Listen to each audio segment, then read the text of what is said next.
ভারতের উত্তরপ্রদেশ পুলিশের deputy superintendent কৃপাশঙ্কর কানৌজিয়াকে constable পদে পদোন্নতি দিয়েছে কর্তৃপক্ষ।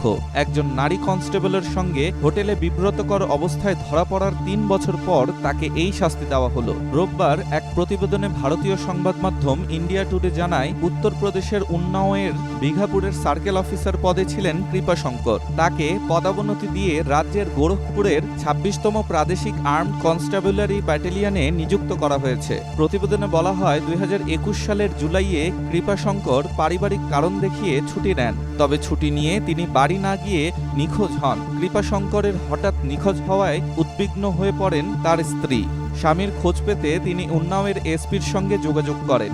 ঘটনার বিবরণে বলা হয়েছে, পুলিশ কর্মকর্তা কৃপাশঙ্কর ছুটি নিয়ে গিয়েছিলেন রাজ্যের কানপুরের একটি হোটেলে তার সঙ্গে ছিলেন এক নারী কনস্টেবল। হোটেলে ওঠার সময় কৃপাশঙ্কর তার ব্যক্তিগত ও অফিসিয়াল দুটি মোবাইল নম্বরই বন্ধ করে রাখেন। আর তার স্ত্রীর নিখোঁজ অভিযোগের বিষয়ে রাজ্য পুলিশের একটি নজরদারি দল উদ্ঘাটন করে। কানপুরের হোটেলটিতে পৌঁছানোর পর কৃপাশঙ্করের মোবাইল নেটওয়ার্ক বন্ধ হয়ে যায়। উন্নাওয়ের পুলিশ তার মোবাইল নেটওয়ার্ককে কাজে লাগিয়ে দ্রুত হোটেলটিতে যায়। এরপর তারা হোটেলটিতে কৃপাশঙ্কর ও এক নারী কনস্টেবলকে একসাথে দেখতে পায়। কৃপাশঙ্কর ও নারী কনস্টেবলের হোটেলে প্রবেশের দৃশ্য সিসিটিভি ক্যামেরায় ধরাও পড়ে। পরে পুলিশ তদন্ত শেষে সরকারের কাছে প্রতিবেদন দাখিল করে। প্রতিবেদন পর্যালোচনার পর কৃপাশঙ্করকে কনস্টেবল পদে পদোন্নতির সুপারিশ করে সরকার। পুলিশের এডিজি অবিলম্বে এই সিদ্ধান্ত বাস্তবায়নে একটি আদেশ জারি করেন। ফলে রাজ্যের ঊর্ধ্বতন পুলিশ কর্মকর্তা থেকে কৃপাশঙ্কর এখন কনস্টেবল।